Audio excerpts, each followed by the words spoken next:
Hello guys, Saurabh classes YouTube channel पे आप सभी का स्वागत है। जैसा कि मैंने आप लोगों को पिछले अपने इंट्रो वीडियो में आप लोगों को मैंने बताया था कि इस चैनल पे आप सभी को जितने भी एग्ज़ामिनेशंस होने वाले हैं और होंगे, जितने भी नोटिफिकेशंस आएंगी, जितनी भी सिलेबस होंगे, मैं सबको आपके सामने डिस्कस करूँगा, डिटेल डिस्कस करूँगा। और मैं जितने भी एग्ज़ामिनेशंस होंगे, सारे के सारे चैप्टर्स की, टॉपिक्स की मैं डिटेल्ड वीडियो आपके पास लेके आऊँगा, जिसमें कि आप लोगों को क्वेश्चंस भी मिलेंगे, सॉल्व करने के क्वेश्चंस भी दूंगा, मैं खुद भी आपको सॉल्व करके सामने से दिखाऊंगा। तो आप उसके हिसाब से आप कैसे प्रिपरेशन करनी है, कैसे आपको प्रिपरेशन करनी है, वो भी मैं आपको बताऊंगा। तो मैं आज आप लोगों को Indian navy SSR and double A का सिलेबस लेके आया हूँ। मैं आप लोगों को बताऊंगा कि आप कैसे इसमें आप प्रिपरेशन कर सकते हैं, किस प्रकार से आपको क्वेश्चंस को ले करके तैयारी करनी चाहिए। तो आज हम इसके बारे में थोड़ा सा सिलेबस के बारे में देखें, सिलेबस पूछा क्या जा रहा है, उसके हिसाब से प्रिपरेशन करना फिर हम स्टार्ट करेंगे। स्टार्ट करते हैं। आप लोगों को मैं बताना चाहता हूँ कि इंडियन नेवी एसएसआर और डबल ए में 4 सेक्शन होते हैं, जिसमें आप लोगों को अलग अलग सेक्शन में अलग अलग टाइप के क्वेश्चंस पूछे जाते हैं। पहला जो आपका सेक्शन होता है उसमें देखिए साइंस होता है। मैं आप लोगों को बताना चाहूँगा कि साइंस एक ऐसा सिलेबस है जिसमें साइंस एक ऐसा सब्जेक्ट है जिसमें एसएसआर और डबल ए का सिलेबस जो होता है मैक्सिमम 11-12 से मैच करता है। बिकॉज अगर आपका 11-12 अच्छा है तो 9-10 एग्जैक्टली अच्छा ही होगा। आप देखिए साइंस में क्या क्या पूछा जाता है। आप लोगों ने 11th क्लास में जो चैप्टर्स पढ़ा था, आप लोगों को याद होगा, आपने जो पढ़ा था आपने क्या पढ़ा था, पहला जो चैप्टर आपने पढ़ा था फिजिकल वर्ल्ड के बारे में आपने पढ़ा था, फिजिकल वर्ल्ड एंड मेजरमेंट।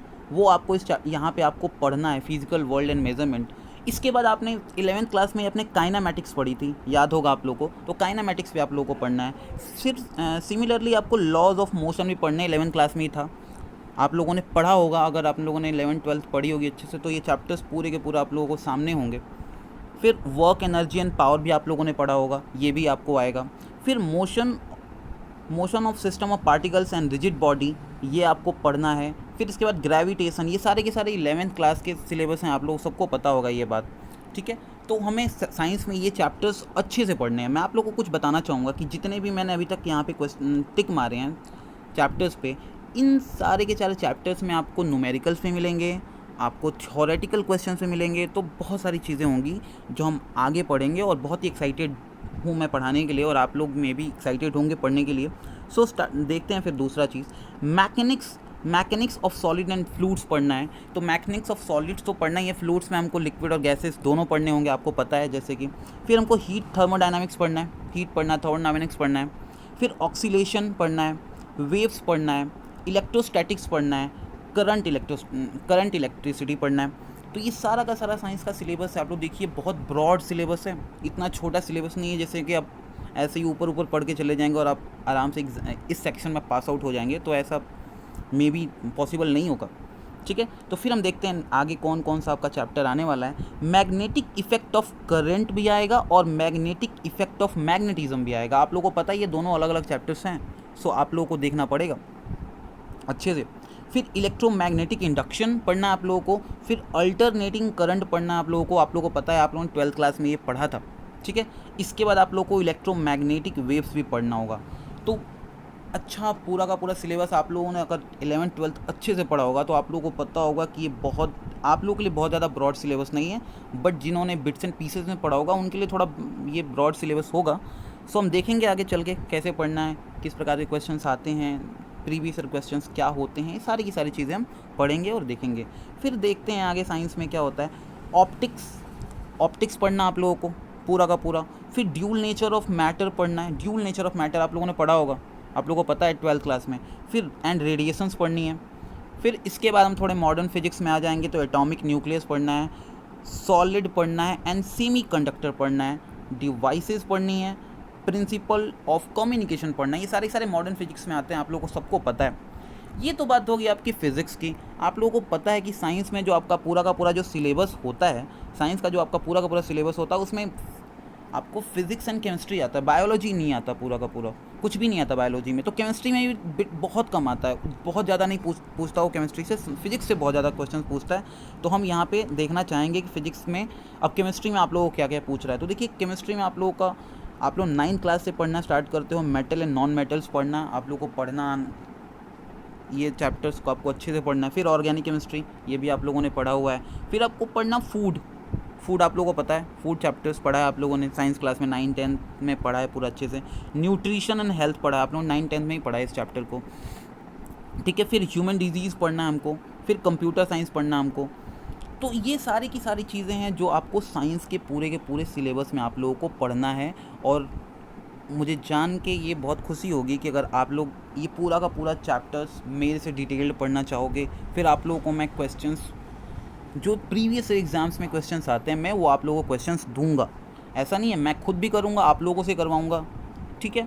आप लोगों को अगर अच्छा लगे तो आप लोग बताना, ठीक है। मैं इस पेज को थोड़ा स्क्रॉल डाउन करता हूँ, ऊपर करता हूँ, और फिर हम मैथमेटिक्स का देखेंगे सिलेबस, क्या क्या मैथमेटिक्स का सिलेबस होता है। तो फिर हम यहाँ से देखना स्टार्ट करते हैं। तो देखिए यहाँ पे मैथमेटिक्स का जो आपका सिलेबस है, मैथमेटिक्स का सिलेबस में आपको क्या है, आप लोगों ने सारा का सारा मैंने आपको बताया हुआ है कि मैथमेटिक्स चाहे हो गया, साइंस हो गया, इंग्लिश हो गया, जीके हो गया, जनरल अवेयरनेस हो गया, जीए। सो इसमें आपको मैक्सिमम जो टच करेगा ना आप लोगों का सिलेबस, वो 12th 11th का ही टच करता है। तो हम देखते हैं मैथमेटिक्स में, आप लोगों ने मैथमेटिक्स में रिलेशन एंड फंक्शन पढ़ा होगा, तो रिलेशन एंड फंक्शन पढ़ना है इसमें हमको। लॉगरिथम पढ़ना है जी।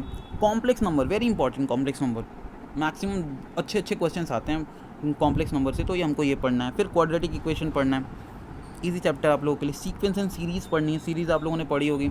उसके बाद मोस्ट इंपॉर्टेंट चैप्टर ट्रिग्नोमेट्री, ठीक है, ये आपको पढ़ना है। फिर आपको यहाँ पे कार्टेशियन सिस्टम पढ़ना है, रेक्टेंगुलर कोऑर्डिनेट्स का आप लोगों ने पढ़ा होगा ये, ठीक है, 12th क्लास में या 12th क्लास में। फिर स्ट्रेट लाइंस पढ़नी है, फैमिली ऑफ स्ट्रेट लाइन पढ़नी है, पूरी की पूरी चैप्टर्स हमको।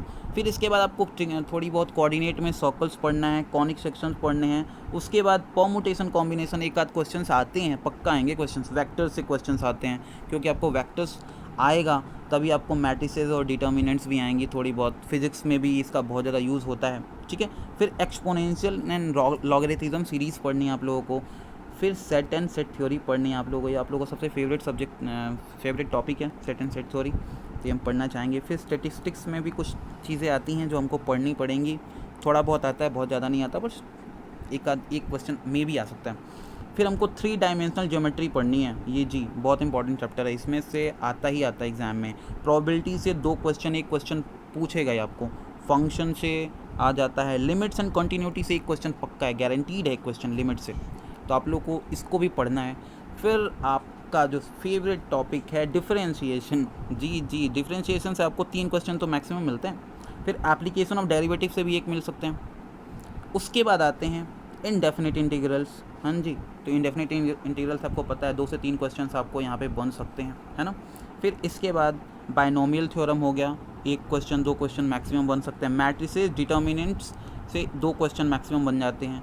फिर डेफिनिट इंटीग्रल जो होता है ये बहुत इंपॉर्टेंट, सबके लिए अच्छा लगता है, सबको अच्छा लगता है इंटीग्रल्स करना, तो डेफिनिट इंटीग्रल से भी मैक्सिमम 2 क्वेश्चंस बन के आते हैं। तो मुझे ऐसा लगता है कि आप लोगों को आसानी होगी पढ़ने में, समझने में, जिस प्रकार से क्वेश्चंस पूछे जा रहे हैं आजकल। आज से 5 साल पहले क्या पूछा जाता था वो मैटर नहीं करता, आज क्या पूछा जा रहा है ये बहुत ज़्यादा मैटर कर रहा है। तो हमें इस बात का ख्याल रखना है और आगे बढ़ना है, और हमको अच्छे से पढ़ने हैं चैप्टर्स को, चैप्टर्स को पढ़ने हैं, टॉपिक्स को पढ़ने, फिर उस पर क्वेश्चंस लगाने हैं। अगर मैथ्स पढ़ना है तो हम टॉपिक्स पढ़ेंगे, फिर उस पर क्वेश्चंस लगाएंगे।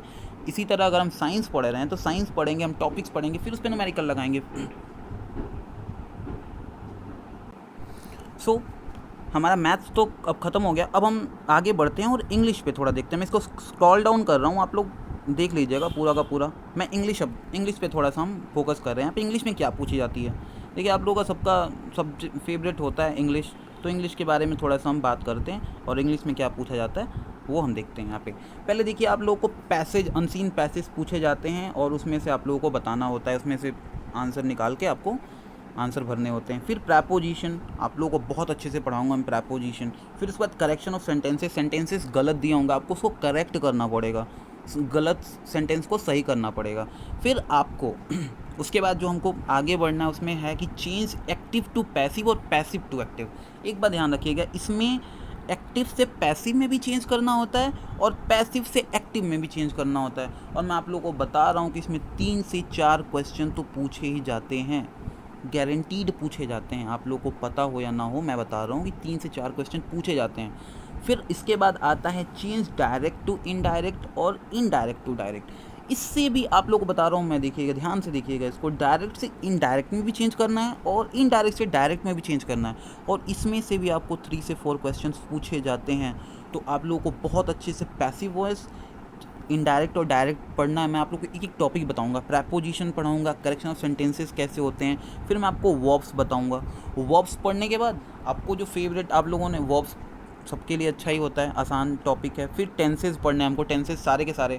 और मैं आपको एक चीज़ और बता देता हूँ, अगर आपको टेंसेज नहीं आते हैं तो आपको एक्टिव से पैसिव नहीं आएगा, ना ही पैसिव से एक्टिव आएगा, और ना ही आपको डायरेक्ट से इनडायरेक्ट आएगा। तो आपको पहले तो टेंसेज सीखने पड़ेंगे। ओके, आप लोग समझ रहे हो ये बात को। फिर इसके बाद हमको नॉन फाइनाइट्स पढ़ना है, वर्ब का एक पार्ट होता है नॉन फाइनाइट्स। फिर उसके बाद पंचुएशन पढ़ना हमको। फिर हमको substituting phrasal verb for expressions पढ़ने, फ्रेजल वर्ब जो एक्सप्रेशन के लिए यूज़ होते हैं वो हमको पढ़ने हैं। फिर आपको सिनोनिम एंटोनिम्स पढ़ने हैं, ये आप अपने डेली लाइफ में यूज़ करो, सिनोनिम एंटोनिम ज़्यादा अच्छा होता है। फिर मीनिंग ऑफ डिफ़िकल्ट वर्ड आते हैं, डिफ़िकल्ट वर्ड आएंगे, उसका मीनिंग हमको क्या क्या वहीं पे दिया हुआ होगा, हमको उसी में से फाइंड आउट करना होता है। इसके बाद हम आते हैं, देखते हैं फिर हमको use of adjectives. Use of adjectives, adjective का यूज़ क्या होता है आपको पता है।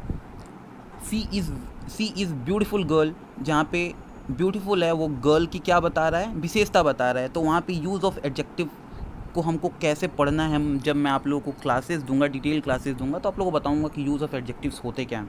फिर हमको कंपाउंड प्रेपोजिशन पढ़ना पड़ेगा, वेरी इंपॉर्टेंट टॉपिक, बहुत कम लोगों ने पढ़ा होगा कंपाउंड प्रेपोजिशन, हम पढ़ेंगे उसको, ठीक है। फिर हमको डिटरमाइनर्स पढ़ना है, जिसमें हमको ए, द और एनी एक्सेट्रा जितने भी होते हैं, हमको ए एन द का यूज़ हमको करना है डिटरमाइनर्स में, और हमको कैसे पढ़ना है वो हम देखेंगे आगे। फिर यूज़ ऑफ प्रोनाउंस, आप लोगों को यूज़ ऑफ प्रोनाउंस पढ़ना है। इसका मतलब क्या हुआ कि आप लोग देखना यहाँ से कि आप लोगों को ये बताया जा रहा है इस चैप्टर में और इस वीडियो में कि आप लोगों को पूरा का पूरा पार्ट्स ऑफ स्पीच पढ़ना है। समझ में आ गई बात? पार्ट्स ऑफ स्पीच पढ़ना है, पैसिव पढ़ना है, वर्ब्स पढ़ने हैं, टेंसेस पढ़ने हैं, एक्टिव से पैसिव पढ़ना है, पैसिव टू एक्टिव पढ़ना है, डायरेक्ट टू इनडायरेक्ट पढ़ना है। So each and everything you have to study here. Okay, so now we have to come forward here, और अब हमको इस टॉपिक को पढ़ना है जिसका नाम है जनरल अवेयरनेस। देखिए, जनरल अवेयरनेस एक ऐसा टॉपिक है जो बहुत कम लोग पढ़ना पसंद करते हैं। हम स्कूल में तो बहुत कम पढ़ना पसंद करते हैं, लेकिन अब हम कॉम्पिटिटिव एग्ज़ाम्स की प्रिपरेशन कर रहे हैं जहाँ पे हमको नौकरी पाना है। सो हमको यहाँ से चीज़ें पढ़नी पड़ेंगी, बहुत सारी चीज़ें हैं जो पढ़नी पड़ेंगी। पहले देखिए यहाँ से हमको क्या क्या चीज़ें पढ़नी हैं। कल्चर, रिलीजन, ज्योग्राफी में soil, reverse, mountains, ports, inland harbours, freedom movement, ये सारी की सारी चीज़ें पढ़नी है हमको। और ये आप लोगों को थोड़ी बहुत तो बहुत चीज़ें पता हैं, बस इसमें मैं आप लोगों को और स्मूथ करा दूंगा, जितनी इजी वे में मैं आपको समझाऊं और आप लोग समझ जाओगे। फिर हमारा सबसे इम्पॉर्टेंट टॉपिक होता है, हमारा सबसे पसंदीदा जो टॉपिक होता है वो हमारा स्पोर्ट्स होता है। स्पोर्ट्स में ऐसा नहीं कि बस क्रिकेट के बारे में पढ़ना, हमको बहुत सी चीज़ों के बारे में पढ़ना है। चैम्पियनशिप कौन कौन सी हो रही है उसके बारे में पढ़ना, विनर्स कौन कौन से हैं, टर्म्स क्या हैं उसकी, कितने प्लेयर्स उसमें खेलते हैं। फिर डिफेंस के बारे में हमको थोड़ा बहुत जानना है, वॉर्स के बारे में जानना है, और अपने नेबर्स के बारे में जानना है जी। और हमको करंट अफेयर पढ़ना है। मैं आपको डेली करंट अफेयर दूंगा यहाँ पे, आप लोग ध्यान रखिएगा, मैं डेली आपको करंट अफेयर दूंगा, ठीक है। द हिंदू का करंट अफेयर दूंगा मैं आप लोगों को, आप लोगों को कोई समस्या नहीं होगी, कहीं पे नहीं जाने की ज़रूरत है किसी भी चीज़ के लिए। फिर आपको मैं अगर तीसरा टॉपिक दिखाऊं जनरल अवेयरनेस का, तो इसमें आप लोगों को मैं बताना चाहूँगा कि इसमें जो आपका टॉपिक है, इसमें क्या है कि आपको जो नेशनल फैक्ट्स हैं इम्पॉर्टेंट, और इंडिया हेरिटेज जो है, जितने भी इम्पॉर्टेंट नेशनल फैक्ट्स और इंडिया हेरिटेज है उसके बारे में हमको पढ़ना है। आर्ट्स के बारे में पढ़ना है, डांस के बारे में पढ़ना है, हिस्ट्री के बारे में, पूरे इंडिया के बारे में बात कर रहा हूँ, हिस्ट्री के बारे में पढ़ना है, नेशनल लैंग्वेज के बारे में पढ़ना, आपको बर्ड्स के बारे में पढ़ना है, एनिमल्स के, सॉन्ग के, फ्लैग के बारे में। फिर मोनूमेंट्स के बारे में पढ़ना आप लोगों को, कैपिटल और करेंसीज़। मैं तो ऐसा कहता हूँ कि कैपिटल और करेंसीज़ याद ही कर लो आप लोग सारा, ठीक है। कैपिटल और करेंसी, कोई भी देश आपके सामने आ रहा है ना, कोई भी देश, तो पहले उसका पता होगा देश की कैपिटल क्या, कैपिटल पता होगी, तो फिर करेंसी क्या उस देश की। इससे ज़्यादा आसान हो जाता है, ज़्यादा रटने से बेटर है कि थोड़ा थोड़ा अंडरस्टैंड करके समझ जाएंगे हम। फिर उसके बाद किसी भी चीज़ का कॉमन नेम क्या होता है ये हमको देखना है, फुल फॉर्म्स पढ़ना है, एब्रीवेशंस पढ़ने हैं, फिर हमको डिस्कवरीज़ पढ़नी है, यहाँ पे डिजीज़ पढ़नी है, न्यूट्रिशन पढ़ने हैं हमको, अवार्ड्स पढ़ने हैं और ऑथर्स पढ़ने हैं हमको, ये भी बहुत बहुत बड़ी बात है। फिर एमिनेंट पर्सनालिटीज़ पढ़नी है हमको। सो इसका भी जो सिलेबस है बहुत ही ब्रॉड है, इतना छोटा सिलेबस नहीं है। हम सोचते हैं कि बस एग्ज़ाम हमने 12 पास कर लिया, एग्ज़ाम देने जाएंगे में हमारा सिलेक्शन फर्स्ट अटेम्प्ट में हो जाएगा, तो ऐसा नहीं होता बाबू। You have to figure out each and everything that comes in front of you. So या हमको पढ़ना है। तो हमको फिर इसके बाद हमको और भी जो चीज़ें पढ़नी, इसमें थोड़ी बहुत हमारे पास रीजनिंग भी आ जाती है। आप लोगों ने रीजनिंग का नाम सुना होगा, रीजनिंग हमारे पास आ जाती हैं। देखिए इसमें हमारे पास क्या क्या आती हैं। स्पैटियल मैं आपको बताऊंगा जब मैं पढ़ाऊंगा ये होता क्या है, अभी नहीं समझ में आएगा। न्यूमेरिकल आते हैं, इसमें न्यूमेरिकल रीजनिंग आती है। जैसे कि मान लो आप लोगों का ये 10 हो गया, 15 हो गया, ये कॉमा आ गया, तो यहाँ पे 25 हो गया, तो ये आएगा क्या बीच में। इस टाइप के रीजनिंग्स के क्वेश्चन इसमें आते हैं। तो जितने गैप देख लो आप, गैप कितने का है, ये ऐसे ईजी, इतना ईजी नहीं होता, बट मैं आप लोग को एक व्यू दे रहा हूँ कि यहाँ पे 5 का गैप है तो यहाँ पे 5 का गैप होगा, तो यहाँ पे 20 हो जाएगा। फिर यहाँ पे 5 का गैप, यहाँ पे 5 का गैप, यहाँ पे 5 का गैप। तो बहुत सारी चीज़ें हैं। फिर एसोसिएटिव एबिलिटी क्या होती है, ये सारा का सारा रीजनिंग है। सीक्वेंसेस क्या होते हैं। फिर आपको स्पेलिंग्स अनस्क्रैम्बलिंग पढ़नी है, ये रीजनिंग का टॉपिक है, ठीक है। इसके बाद हम आपको पढ़ाएंगे कोडिंग एंड डिकोडिंग। तो कोडिंग एंड डिकोडिंग भी बहुत शानदार टॉपिक है। आप लोग अगर फर्स्ट टाइम पढ़ोगे, मुझे लगता है कि आप लोग फर्स्ट टाइम ही पढ़ोगे ये पूरा का पूरा टॉपिक, ये रीजनिंग वाला, तो आप लोगों को बहुत ही मज़ा आएगा। तो मैं आशा करता हूँ कि आप लोगों ने इस पूरे के पूरे सिलेबस को अच्छे से देखा होगा। मेरे थोड़ी बहुत जो व्यूज़ मैंने आप लोगों को बताए हैं, किस किस प्रकार से पढ़ना है, क्या क्या पढ़ना है, मैं जब नेक्स्ट वीडियो डालूँगा तो उसमें बताऊँगा कि आपको किस प्रकार से चीज़ों को करना है। तो देखिए मैं थोड़ा वीडियो स्क्रॉल कर रहा हूँ, तो इसमें देखिए मैंने आप लोगों को क्या क्या बताया है कि आप लोगों के कितने कितने सेक्शंस होते हैं। पहले मैं आपको बताया था कि आपका साइंस का एक सेक्शन होता है जिसमें आप लोगों को मैंने पूरा का पूरा बताया कौन कौन से टॉपिक से कितने क्वेश्चंस बनते हैं। उतना नहीं बता पाया, बट बताया कि कौन कौन सा टॉपिक आपको पढ़ना है जो आपने 12th बेसिस पे पढ़ा होगा। I know this. उसके बाद मैथमेटिक्स के बारे में बताया मैंने आप लोगों को। फिर मैंने आप लोगों को इंग्लिश के बारे में बताया जो कि आप लोगों का फेवरेट टॉपिक है। फिर आप लोगों का थोड़ा अनफेवरेट टॉपिक जो है जीए, बहुत लोगों का होता है, बहुत लोगों का, मैक्सिमम लोगों का अनफेवरेट टॉपिक होता है ये।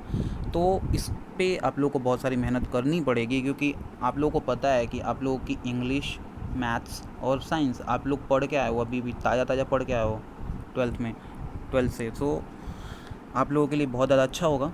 सो देखिए पूरा का पूरा मैंने आप लोगों को पूरा का पूरा सिलेबस बता दिया। अब नेक्स्ट जब मैं अपनी वीडियो बनाऊंगा उसमें आप लोगों को मैं टॉपिक्स पे क्वेश्चंस मैं कराऊंगा, प्रीवियस ईयर क्वेश्चंस कराऊंगा, नेवी का, एसएसआर का और एयरमैन का। बिकॉज आप लोगों को पता है एयरफोर्स नेवी का जो सिलेबस होता है, पैटर्न होता है, लगभग सेम ही होता है।